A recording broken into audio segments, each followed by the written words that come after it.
नमस्कार, आप लोग का फारिजा में स्वागत है। यहाँ पर देखेंगे 25 जनवरी के फर्स्ट शिफ्ट के फेज़ 2 में आपका एनालिसिस किया जाएगा कि मोस्ट मॉडर्न कौन कौन से क्वेश्चंस आए थे 25 जनवरी। कब जो है क्वेश्चन के लेवल थोड़ा थोड़ा बढ़ाए जा रहे हैं, जैसे जैसे एग्जाम बीत रहा है वैसे वैसे लेवल यहाँ पर बढ़ते हुए चला जा रहा है।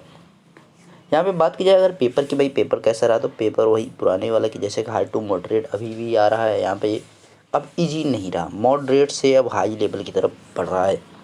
इससे पहले कि अगर आपने नहीं देखे, देखिए कल कोई पेपर था नहीं, तो भाई कल का जो है एनालिसिस नहीं किया गया था। आगे अब कल हो सकता है 26 जनवरी को नहीं है, तो भाई नहीं होगा उसका, फिर नहीं अपलोड किया जाएगा। आज जो है कोई गलत वीडियो नहीं अपलोड किया जाएगा, क्योंकि भाई जब पेपर है तभी का अपलोड किया, क्यों फालतू वीडियो आप लोग को मतलब अपलोड करके दिया जाए। ओके, शुरू कर जाएगा एनालिसिस। और यहाँ पे 27 मोस्ट मॉडर्न क्वेश्चन है, जिनको 1 बाई 1 करके सभी को देखना है।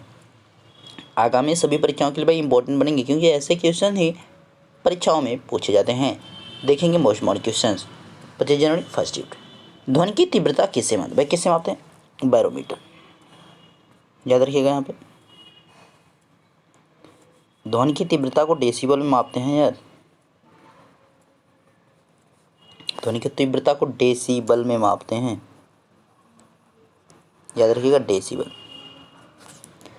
नेक्स्ट है मौलाना अबुल कलाम आज़ाद ट्रॉफी की शुरुआत कब हुई थी? 1956 से 57 में की गई थी मौलाना अबुल कलाम आज़ाद ट्रॉफी की शुरुआत। राष्ट्रीय मानवाधिकार आयोग के अध्यक्ष कौन? देख सकते हैं पद भी पूछा गया है, तो एम.एल. दत्तू हैं, राष्ट्रीय मानवाधिकार आयोग के हैं। याद रखिएगा मानवाधिकार दिवस, अंतर्राष्ट्रीय मानवाधिकार दिवस की बात की जाए तो कब मनाया जाता है भाई? तो 10 दिसंबर को जो है राष्ट्रीय मानवाधिकार के यहाँ पे मानवाधिकार दिवस के रूप में मनाया जाता है 10 दिसंबर को। नेक्स्ट है 2019 का बुकर प्राइज किस किताब को दिया गया था? तो भाई किसको? The handmaid's and tale and girl women other. यहाँ पे दो लोगों की पुस्तकें थी, दो लोगों को अलग अलग संयुक्त रूप से इस बार दिया गया था भैया आपका मान बुकर प्राइज का। मार्गरेट एटवुड और बर्नार्डाइन एविस्टो को यहाँ पर इस बार दिया गया था, एवरिस्टो। ध्वनि का एक ही कमरे में बार बार सुनाई देना किसके कारण होता है? भाई किसी का प्रतिध्वनि के कारण होता है। नेक्स्ट है 1929 असेंबली बम कांड को किसने अंजाम दिया था? किसने दिया भाई? बटुकेश्वर दत्त के द्वारा यहाँ पर अंजाम इसको दिया गया था। नामचा बरवा कामित क्या है? तो नामचा बरवा की अगर बात की जाए क्या है? हिमालय की पर्वत चोटी है, याद रखिएगा हिमालय की पर्वत चोटी है, मोस्ट इंपॉर्टेंट है, क्योंकि अब यहाँ पे छोटी छोटी चोटियों से भी पूछा जा रहा है। तो महाकालू, मनसालू ये सब भी आपको याद रखना है। धौलाधर क्या है, धौलागिरी क्या है, महेंद्रगिरी क्या है, नीलगिरी क्या है। नीलगिरी से देख सकते हैं आप कई बार क्वेश्चन पूछे जा चुके हैं। ओके, नेक्स्ट है चंद्रगुप्त प्रथम के बाद गद्दी पर कौन बैठा था? कौन बैठा भाई? समुद्रगुप्त। समुद्रगुप्त को ही भारत का नेपोलियन कहा जाता है। एक क्वेश्चन आपसे कल के मतलब जो 23 तारीख था उसमें आपसे पूछे भारत का नेपोलियन,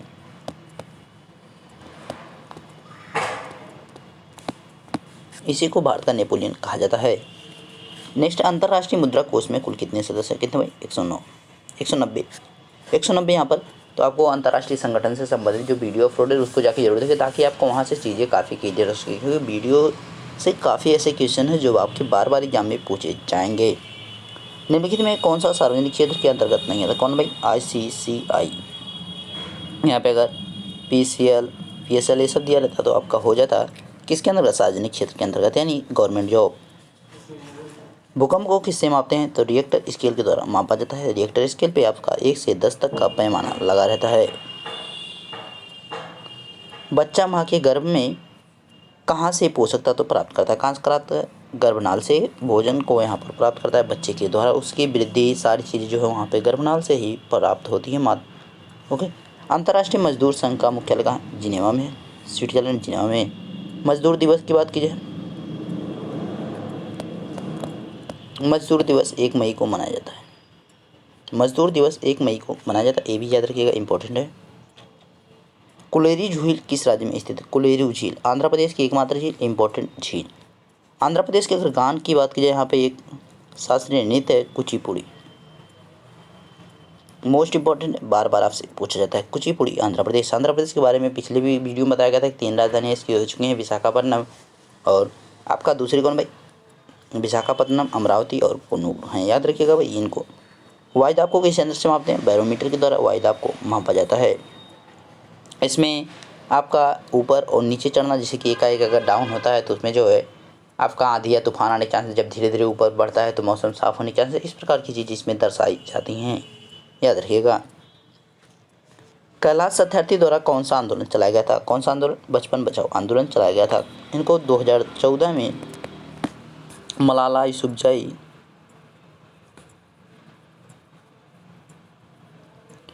के साथ संयुक्त रूप से नोबेल पुरस्कार दिया गया था। शांति का नोबेल पुरस्कार दिया गया था। कब दिया गया था? 2014 में, याद रखिएगा। कैलाश सत्यार्थी को मलाला यूसुफजई के साथ संयुक्त रूप से 2014 का नोबेल पुरस्कार दिया गया था, शांति के नोबेल पुरस्कार। मलाला यूसुफजई सबसे कम उम्र की यानी सबसे युवा नोबेल पुरस्कार पाने वाली महिला अब तक की रही हैं। कहाँ की हैं भाई? पाकिस्तान की हैं। खिलाफत आंदोलन की शुरुआत कहाँ से हुई थी? तो इसके राइट आंसर की बात किया, टर्की से हुई थी। खिलाफत आंदोलन की शुरुआत टर्की से हुई थी 1919 में।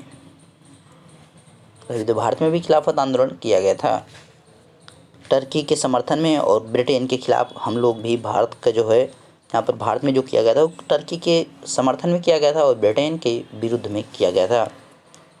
राष्ट्रपति पर महाभियोग लगाए जाने के विषय में किस अनुच्छेद में उल्लेख किया गया है? अनुच्छेद 61 में किया गया है।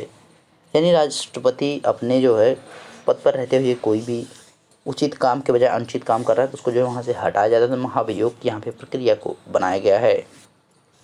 नेक्स्ट है, अशोक ने सांची का स्तूप बौद्ध स्मारक के रूप में कहाँ बनवाया था? कहाँ पे? मध्य प्रदेश में, याद रखिएगा।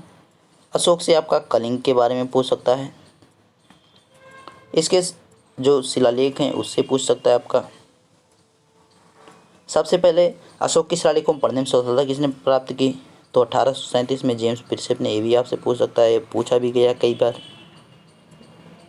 अशोक की शिलालेखों में किन किन भाषाओं का, जैसे अरमाइक हो गया, खरोष्टी हो गया, ब्राह्मी, ये सब लिपियों का वहाँ पे प्रयोग हुआ है, ये भी याद रखना। नेक्स्ट है, हड्डी को हड्डी से कौन जोड़ता है? तो हड्डी से हड्डी को जोड़ने की बात क्या, कौन जोड़ता है? लिगामेंट के द्वारा हड्डी को हड्डी से जोड़ा जाता है। पहली बीमा कंपनी कौन थी? तो ओरिएंटल लाइफ बीमा कंपनी। ओरिएंटल लाइफ बीमा कंपनी 1818 पहली बीमा कंपनी थी 1818 में। कौन थी? ओरिएंटल लाइफ बीमा कंपनी। 2019 में भारत रत्न कितने व्यक्तियों को दिया गया था? तो कितने भाई? 3 व्यक्तियों को। किसको किसको? पहले बात किया प्रणब मुखर्जी,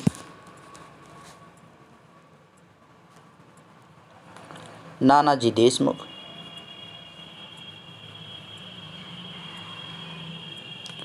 भूपेन हजारिका,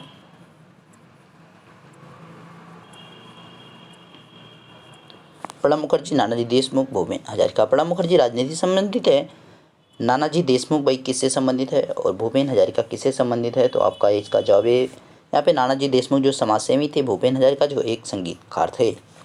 नेक्स्ट क्वेश्चन कह रहा है भाई, सांस्कृतिक विभाग के अंतर्गत आने वाला NSCM का पूर्ण रूप क्या है? National council and science museum इसका फुल फॉर्म हो जाता है।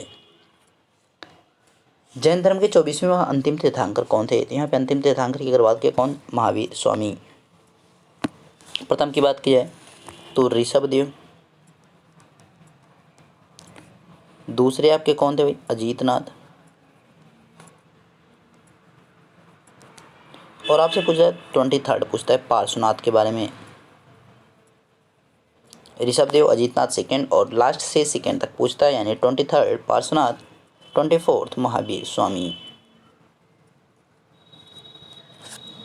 याद रखिएगा इसको। नेक्स्ट है, इनमें से कौन वोलाटाइल मेमोरी है? तो वोलाटाइल मेमोरी की बात किया रैम है।